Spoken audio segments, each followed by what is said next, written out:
वह तुम में होगा। मैं तुम्हें अनाथ नहीं छोड़ूंगा। मैं तुम्हारे पास आता हूँ।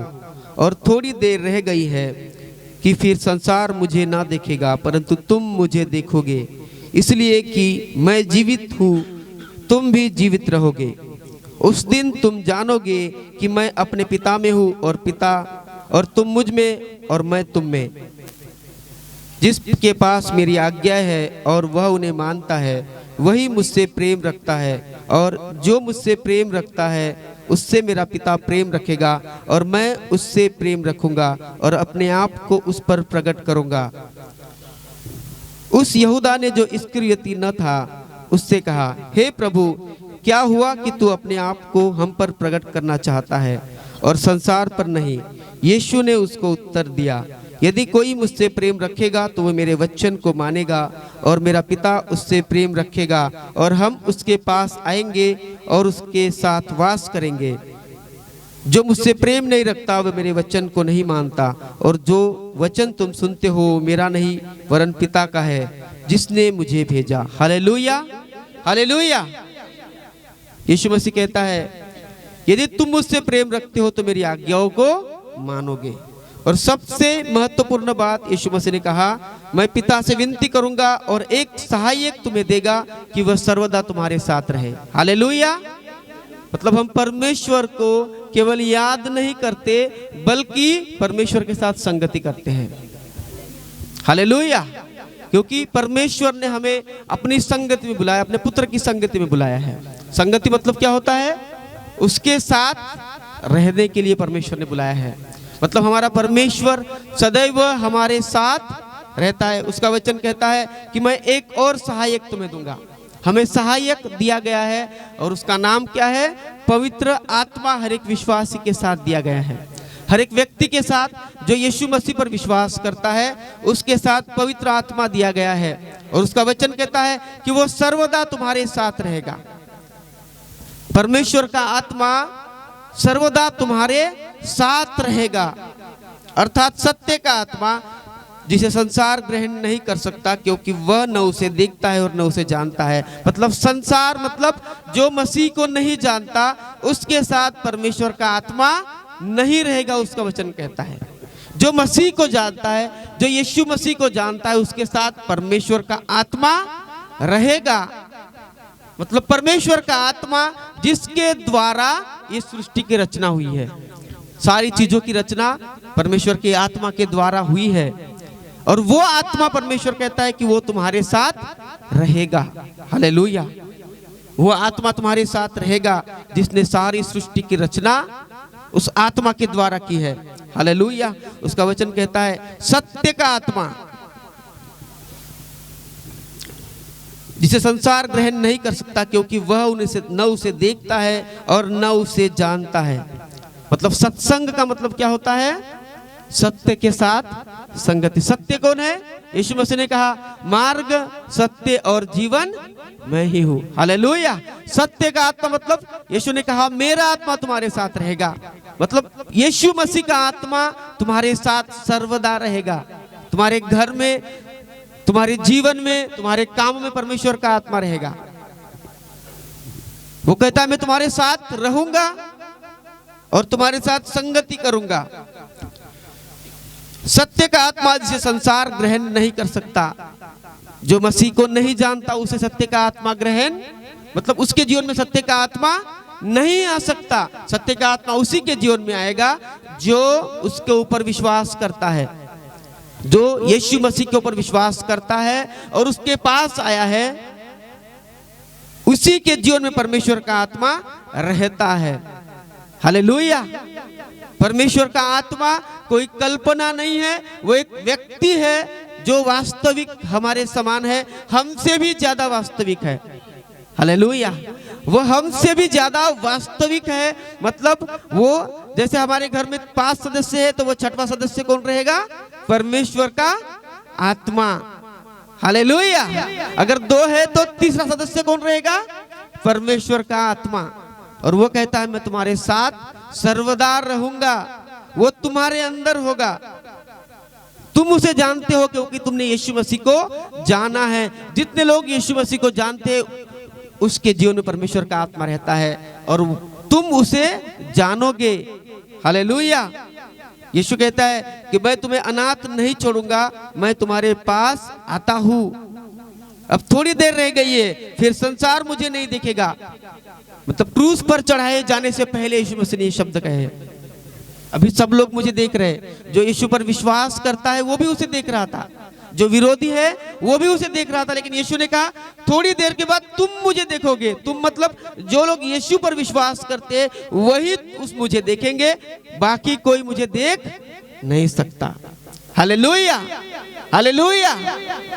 केवल तुम लोग मुझे देखोगे, क्योंकि मैं तुम्हें अनाथ नहीं छोड़ूंगा, क्योंकि मैं तुम्हारे पास आता हूं, मैं तुम्हारे जीवन में रहूंगा।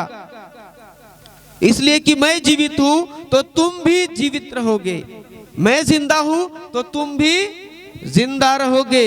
उस दिन तुम जानोगे कि मैं पिता में हूं और तुम मुझ में और मैं तुम में। जिसके पास मेरी आज्ञा है और वह उन्हें मानता है वही मुझसे प्रेम रखता है, और जो मुझसे प्रेम रखता है उससे मेरा पिता प्रेम रखेगा और मैं उससे प्रेम रखूंगा और अपने आप को उस पर प्रकट करूंगा, अपने आप को उसके ऊपर प्रकट करूंगा। परमेश्वर ने इसीलिए चुना है आप सभी को, हर एक को, ताकि वो अपने आप को आपके ऊपर प्रकट करना चाहता है, अपने आप को आपके ऊपर जाहिर करना चाहता है। हालेलुया। अपने आप को आपके जीवन में जाहिर करना चाहता है। मतलब सबसे महत्वपूर्ण बात है, परमेश्वर आपके जीवन में रहना चाहता है, आपके परिवार में, आपके घर में परमेश्वर रहना चाहता है। अच्छी बात है ना? हालेलुया। आपके अंदर, आपके जीवन में, आपके परिवार में, आप जहां कहीं काम के लिए जाते हैं वहां पर परमेश्वर आपके साथ रहेगा। अच्छी बात है कि नहीं? हालेलुया। मतलब परमेश्वर हमारे साथ व्यक्तिगत रूप में रहेगा। कोई कल्पना केवल विश्वास में नहीं, विश्वास करोगे वो कहता है मैं तुम्हारे साथ रहूंगा, मतलब केवल विश्वास में नहीं रहेगा, वो हमारे जीवन में प्रकट रूप में अपने आप को प्रकट करेगा, गवाहियों के द्वारा अपने आप को प्रकट करेगा। तुम्हारे जीवन में कुछ ना कुछ होते रहेगा, कुछ ना कुछ होते रहेगा। हालेलुया। तुम्हारे बच्चों के जीवन में कुछ ना कुछ होते रहेगा, तब तुम जानोगे कि मैं तुम्हारे, मतलब परमेश्वर तुम्हारे साथ में है। मतलब कुछ ऐसा हो तुम्हारे जीवन में, रोज घटता जाएगा, हर हफ्ते घटता जाएगा, हर महीने घटता जाएगा, तब तुम समझ जाओगे अरे प्रभु मेरे साथ में रहता है। अगर प्रभु मेरे साथ में नहीं होता तो ये दुर्घटना मेरे जीवन में हो जाती। ऐसे कई लोग गवाहियां देते हैं। हालेलुया। मतलब परमेश्वर कहता है कि मैं अपने आप को तुम्हारे जीवन के ऊपर प्रकट करूंगा, तुम्हारे परिवार में प्रकट करूंगा, तुम्हारे बच्चों के जीवन में जो मरते रहेंगे उनको मैं बचाकर अपने आप को साबित करूंगा। हालेलुया। अपने आप को मैं साबित करूंगा कि मैं तुम्हारे परिवार में जिंदा परमेश्वर हूं। Hallelujah, hallelujah. देखिए ये दादी माँ बैठी हुई है, मतलब कितनी बार हुआ उनका बेटा भी, कई लोगों को लग नहीं रहा था कि वो बेटा बचेगा। सही बात है, लग ही नहीं रहा था। दूसरी, ये शायद तीसरी बार है, लेकिन परमेश्वर ने उसे फिर से, डॉक्टरों ने हाथ छोड़ दिया लेकिन परमेश्वर ने बचाया। तो ये क्या, ये बातें साबित करती है कि परमेश्वर जिंदा है और वो हमारे साथ में है। हालेलुया। वो हमारे साथ में, हमारे जीवन में है। वो अपने आप को प्रकट करता है कि मैं तुम्हारा जिंदा परमेश्वर हूं। केवल हमारे विश्वास में नहीं, हो कुछ रहा है और हम विश्वास कुछ कर रहे हैं, ऐसा नहीं। परमेश्वर कहता है कि मैं, तुम विश्वास करोगे और वही तुम्हारे जीवन में होता जाएगा। विश्वास करने वालों के लिए सब कुछ होता जाएगा। ऐसा क्यों? क्योंकि तुमने मुझ पर विश्वास किया है तो मैं तुम्हारे जीवन में अपने आप को प्रकट करूंगा। आज हमको यही प्रार्थना करना है। आज 2 बार हम वचन सुनेंगे परमेश्वर का। आपको यही प्रार्थना करना है कि परमेश्वर मेरे जीवन में अपने आप को प्रकट कर। हालेलुया। अपने आप को प्रकट कर, तो विश्वास के द्वारा हमारे ऊपर अपने आप को प्रकट करता है। हालेलुया। कई विश्वासी नहीं करते कि मेरे बच्चों के लिए कोई अच्छा रिश्ता आएगा प्रभु में, तो अन्य जातियों में दे देते हैं ना।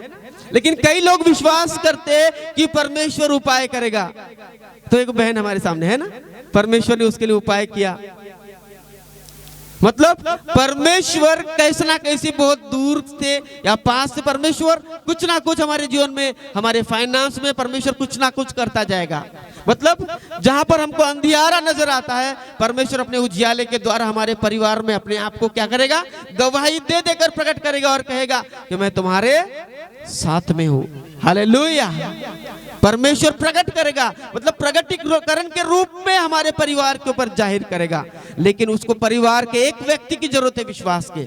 विश्वास करने के लिए कम से कम एक व्यक्ति चाहिए, तब वो तुम्हारे जीवन में परिवार में क्या करेगा, काम करेगा। अगर कोई भी विश्वास में नहीं है तो परमेश्वर कैसे काम करेगा, करेगा। हमको विश्वास करना है कि परमेश्वर का आत्मा हमारे जीवन में है। उसका वचन कहता है कि मैं अपने आप को उसके ऊपर प्रकट करूंगा, मैं अपने आप को तुम पर प्रकट करूंगा। कल हमने परमेश्वर के वचन से सुना कि प्रभु ने अपने दासों के जीवन में 20-20 साल के बाद काम किया, 100-100 साल के बाद परमेश्वर ने काम किया। वो लगाएगा। हो सकता है तुम्हारे जीवन में गवाही देने में 10 साल लगे, चाहे 15 साल लगे, लेकिन वो गवाही जरूर देगा। तुम्हारे जीवन में तुम्हारा जीवन गवाही के साथ खड़ा होगा अगर तुम उसके साथ खड़े रहोगे, अगर तुम उसके ऊपर विश्वास करते रहोगे तो परमेश्वर तुम्हारे जीवन में काम करता रहेगा। हालेलुया। तुम्हारा विश्वास काफी है, तुम्हारा छोटा सा विश्वास उसके ऊपर काफी है कि परमेश्वर अपने आप को तुम्हारे ऊपर प्रकट करेगा, तुम्हारे परिवार में प्रकट करेगा, और वो जरूर प्रकट करेगा। उसका वचन कहता है मैं तुम्हें अनाथ नहीं छोड़ूंगा, तुम अपने आप को अनाथ मत समझो, क्योंकि मैंने अपना आत्मा तुम्हारे लिए भेज दिया है। तो उसके आत्मा को, अपने आत्मा को हमारे ऊपर भेजने के लिए उसको अपनी जान देनी पड़ी, क्योंकि मनुष्य उस काबिल ही नहीं था। बाइबल कहती है कि मनुष्य पापी है। हालेलुया।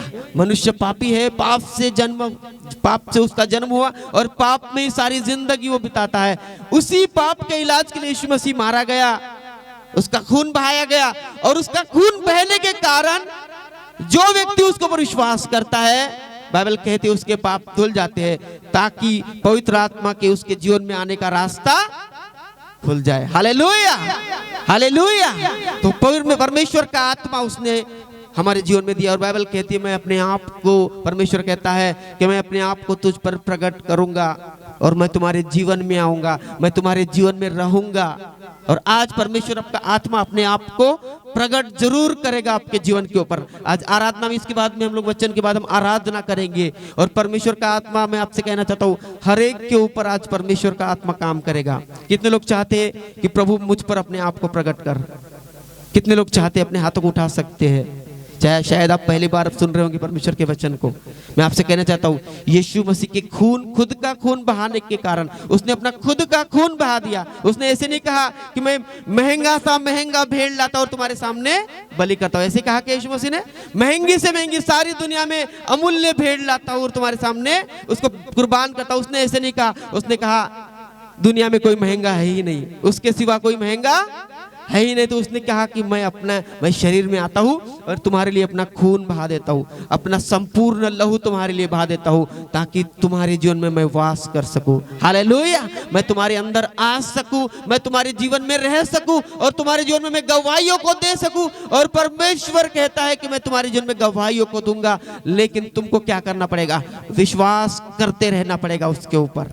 अपनी मुसीबतों में, अपने जीवन की कठिनाइयों में, बाइबल कहते धर्मी 7 बार गिरेगा। चाहे तुम 2 बार गिर चुके हो, 3 बार गिर चुके हो सकता है 4 बार और गिरना बाकी है, लेकिन 7वीं बार परमेश्वर तुमको उठ खड़ा करेगा। तुम गिरे के पड़े नहीं रहोगे। हालेलुया।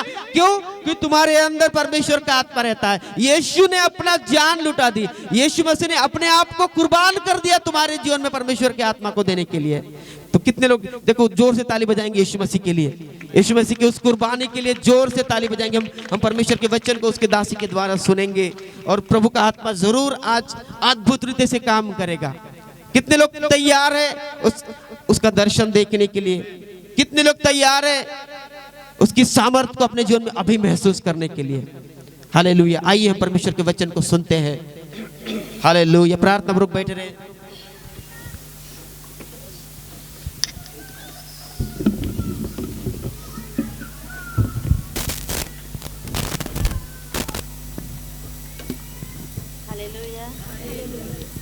हालेलुया। परमेश्वर का धन्यवाद हो आज के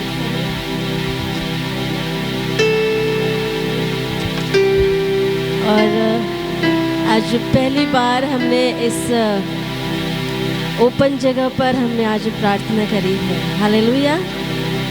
सो हम चाहते हैं कि परमेश्वर का आत्मा हमारी हदों को इसी तरह से बढ़ाता चला जाए। आमीन। हालेलुया। कितने लोग चाहते हैं? तो आपने सिर्फ चाहना नहीं है, प्रार्थना भी करनी है। आमीन। आप लोग तैयार हैं वचन के लिए? हालेलुया। एक वचन प्रभु ने आज के लिए विशेष रीति से मुझे दिया। उस वचन को हम पढ़ेंगे। बहुत ध्यान से सुनना है। हम थोड़ी देर वचन को पढ़ेंगे, सुनेंगे और उसके बाद हम आराधना करेंगे। और जितने लोग आज यहाँ पहली बार आए हैं, आप लोगों से मैं एक बात शेयर करना चाहती हूँ। परमेश्वर के वचन को हर संडे जब सुना जाता है, पढ़ा जाता है, तो उस वचन को प्रभु हमारे बीच में पूरा करता है। बाकी जगहों पर मुझे नहीं पता, लेकिन जब जब जो वचन हमने पढ़ा है, हमने सुना है, प्रभु ने उस वचन को पूरा किया है। हालेलुया। फॉर एग्जाम्पल, अगर हम उस 12 वर्ष से जो स्त्री बीमार थी, है ना, पता है आपको, उसको रोग था, वो बीमारी थी, है ना। सो फॉर एग्जाम्पल हमने उस बात के ऊपर, उस वचन के ऊपर हमने प्रचार किया। और उसके बाद जब आराधना की गई तो वास्तव में उस स्त्री ने जैसे यीशु मसीह के वस्त्र को छुआ, देखा, आराधना में परमेश्वर ने उसी माहौल को हमारे बीच में दिया। आप लोग समझ रहे हैं? ये बहुत सीरियस बात है। थोड़ा समय जो हम आराधना करते हैं इस वचन के बाद, तो ये खास समय होता है कि प्रभु हमारे बीच में उस वचन को पूरा करे। और उस वचन को पूरा होता हुआ हम देखें, मानो जैसे उस स्त्री ने यीशु के वस्त्र को देखा, छुआ और अपने चंगाई को उसने लिया। हालेलुया। हालेलुया। जितने लोग हमारे बीच में हैं वो जानते हैं। आमीन। एक बार हमने अनॉइंटेड हैंकी के साथ प्रेयर करी परमेश्वर की आत्मा की अगुवाई के द्वारा। हालेलुया। वास्तव में लोगों ने प्रभु को चलता हुआ हमारे बीच में देखा, वो वस्त्र को घेर वो चलता हुआ। आमीन। और कभी जब कुछ नहीं समझ आया, है ना, तो लोगों ने रोना शुरू कर दिया। क्यों? हमने प्रभु को देख लिया है। हालेलुया। आप लोग तैयार हैं? आप लोग तैयार हैं वचन के लिए? पढ़ेंगे हम यूहन्ना रचित सुसमाचार उसका 12 अध्याय। जितने लोग सीरियस है, परमेश्वर का आत्मा कहता है, जितने लोग आज सीरियस है वे परमेश्वर से मुलाकात करेंगे।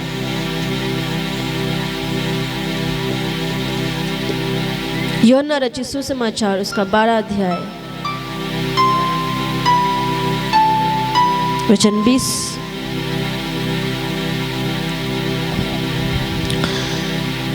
जो लोग आराधना करने आए थे उनमें से कुछ यूनानी थे।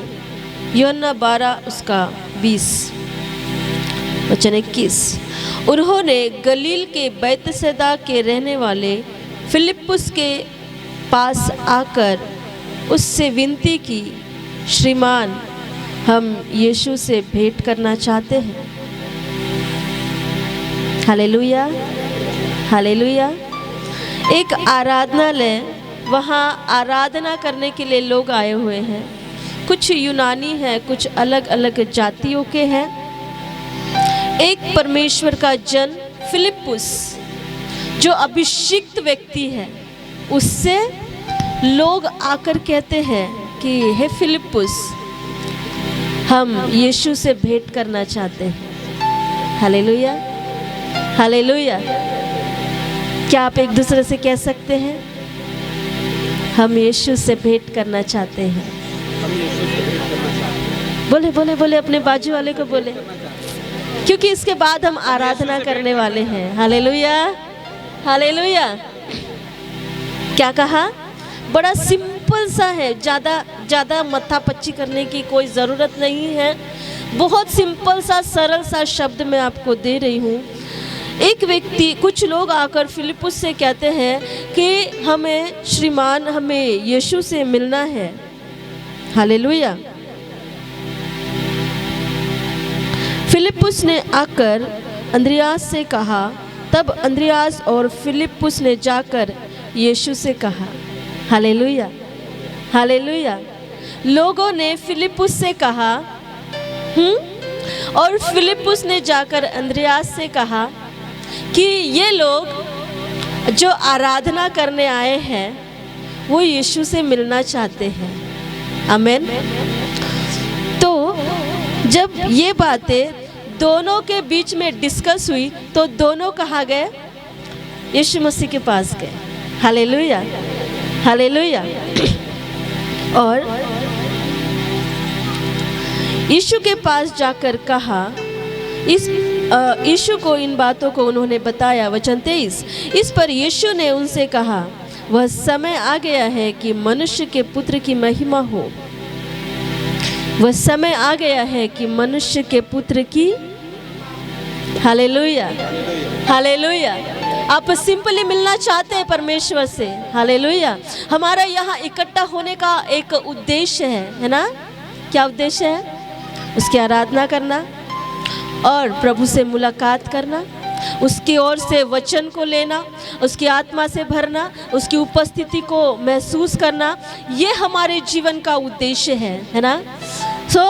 यहाँ पर भी लोग आए हुए थे और वो यीशु से मिलना चाहते थे।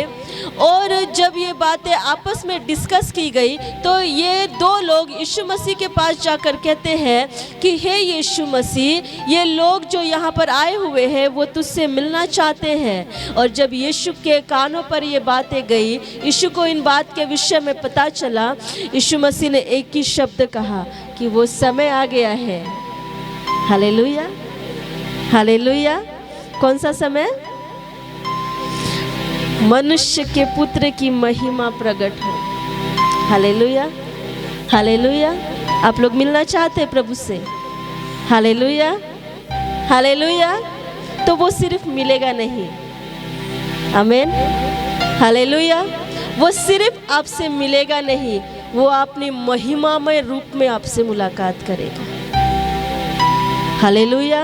वो समय अब है, अभी है कि आप प्रभु की महिमा को देखोगे। वो पुत्र की महिमा प्रकट हो, वो समय आ पहुंचा है। Hallelujah, hallelujah. आगे वचन 24, मैं तुमसे सच सच कहता हूं कि जब तक गेहूं का दाना जमीन में, भूमि में पड़कर मर नहीं जाता, वह अकेला रहता है, परंतु जब वह मर जाता है तो बहुत फलों को लेकर आता है। Hallelujah, hallelujah. एक कंडीशन है, प्रभु अपने लोगों से मुलाकात करना चाहता है और वो समय आ भी चुका है कि उसके लोग उससे मुलाकात करें। आमीन। आपको पता है, परमेश्वर ऐसा नहीं है कि वो अपने लोगों से मिलता नहीं है ना? हालेलुया। वो ऐसा नहीं है कि नहीं तू दूर रह, मैं तुझसे नहीं मिलता, ऐसे करता है परमेश्वर। हालेलुया। परमेश्वर अपने लोगों से मिलता है, लेकिन उसके लिए एक कंडीशन है। वचन में लिखा, जब तक गेहूं का दाना जमीन में, भूमि में पड़ के मर नहीं जाता, तब तक वो अकेला रहता है, और जब मर जाता है तो बहुत फलों को लेकर आता है। हालेलुया। तो कंडीशन ये है कि परमेश्वर का आत्मा चाहता है कि हम अपने आप में मर जाए, अपनी इच्छाओं के लिए मर जाए। हमारी इच्छाएं हैं, है ना?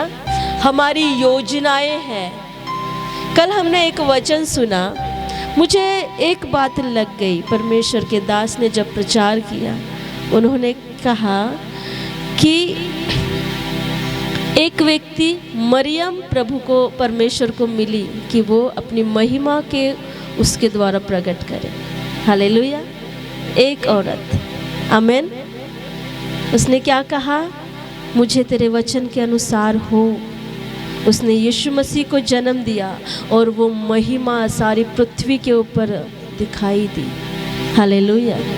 उसने अपने आप में मरना सही समझा कि प्रभु की मर्जी पूरी हो। अगर हम चाहते हैं कि हमारे जीवनों में प्रभु की महिमा पूरी हो और हम परमेश्वर की महिमा को देखें, तो कंडीशन है हमें अपने आप में मरना पड़ेगा। अपनी इच्छाओं के लिए मरना पड़ेगा। हमारी योजनाएं, हमारी इच्छाएं, हमारी ख्वाहिशें बहुत सारी हैं, लेकिन उसे एक साइड में रखते हुए, प्रभु तेरी मर्जी मेरे जीवन में पूरी हो। Hallelujah, hallelujah. कल जब हमने बच्चे को समर्पण किया, मैंने प्रभु से वचन को मांगा। मैं अपनी बुद्धि से नहीं चाहती कि कुछ मैं बोलूं, मैं चाहती थी कि प्रभु मुझे कुछ दे, चाहे वो एक ही शब्द क्यों ना हो, मैं बस उतना ही बोलूँगी। हालेलुया। प्रभु ने कहा डिक्लेयर कर। क्या कर? सिर्फ घोषणा कर कि ये बालक जीवन भर प्रभु का बना रहेगा। Hallelujah, hallelujah. हम चाहते हैं कि प्रभु की महिमा हमारे जीवनों में पूरी हो, तो हमें अपने आप को शून्य करना है, अपने आप को पीछे करना है। मेरी नहीं परमेश्वर तेरी मर्जी पूरी हो। हालेलुया। ये संगति शुरू होने से पहले मैं जानती हूँ मैं कहाँ से निकल कर आई थी। हालेलुया। वो ज़मीन में गिरना और वो ज़मीन के नीचे मर जाना और अकेले रहना और उसके बाद फलों को लेकर आना, ये हुआ है यहाँ पर। ये कोई नहीं जानता। Hallelujah, hallelujah. क्योंकि वचन में लिखा, जब वो दाना ज़मीन में पड़ता है तब वो अकेला रहता है। आमीन। वचन में जैसे लिखा है कि परमेश्वर की महिमा के प्रकट होने का समय आ पहुंचा है। इसीलिए अगर हम चाहते हैं कि प्रभु की महिमा हमारे जीवनों में प्रकट हो, पूरी हो, प्रभु की मर्जी पूरी हो, तो अपने आप को शून्य करना है। Hallelujah, hallelujah. अपने आप को पीछे करना है, अपनी ख्वाहिशों के लिए मरना है, अपनी इच्छाओं के लिए मरना है। वचन में लिखा, यीशु मसीह के पीछे चलने का अर्थ यही है कि अपने आपे का इनकार किया जाए। आमीन। ऐसे ही नहीं मिलेगा परमेश्वर। हालेलुया। एक बहुत पुरानी ऐसी एक कहावत है, देव अशानी भेटायचा नाही, देव बाजारचा भाजीपाला। हालेलुया। ऐसे नहीं मिलने वाला परमेश्वर। कचरे मिल जाएंगे रास्तों पर उगे हुए, आपको अनाज नहीं मिलेगा। हालेलुया। आप देखते हैं रास्तों से चलते हुए धान लागलेले आहेत, बघता अशा तुम्हें नहीं, लेकिन रास्तों के किनारे आप कचरा देखोगे। हालेलुया। लेकिन अगर आपको अनाज देखना है तो आपको खेतों में जाना पड़ेगा। Hallelujah, hallelujah. उसके लिए एक मूल्य चुकाना पड़ेगा, एक कीमत चुकानी पड़ेगी। यहाँ जो मैं आज खड़ी हूँ, इसके लिए मैंने कीमत चुकाई है। इसे कोई नहीं जानता, क्योंकि वचन में लिखा है, जब वो ज़मीन में गिर के मरता है वो अकेला रहता है। हालेलुया। एक औरत, एक मरियम प्रभु को मिली और प्रभु ने उसके जीवन के द्वारा अपनी महिमा को प्रकट किया। Hallelujah, hallelujah. बड़ा रिस्क उसने लिया परमेश्वर के ओर से शब्द को पाकर, है ना। बदनाम हो सकती थी, इसकी तो शादी नहीं हुई, बच्चा कहाँ से हुआ। Hallelujah, hallelujah. कहती मैं सब कुछ बर्दाश्त कर जाऊंगी, बदनामी भी बर्दाश्त करूंगी। आमीन। बदनामी भी बर्दाश्त करूंगी, लेकिन प्रभु की मर्जी मेरे जीवन में पूरी होगी। मुझे फर्क नहीं पड़ता कि लोग मेरे विषय में क्या कहेंगे, लोग मुझ पर थूकेंगे, मुझे नगर से, गांव से निकलवा देंगे, मुझे कोई फर्क नहीं पड़ता। मुझे प्रभु की मर्जी अपने जीवन में पूरी करनी है। Hallelujah, hallelujah. कितने लोगों की अपनी इच्छाएं हैं, मैं कुछ करूं अपने जीवन में, भविष्य में कुछ करूं, बहुत कुछ करूं, है ना। सबकी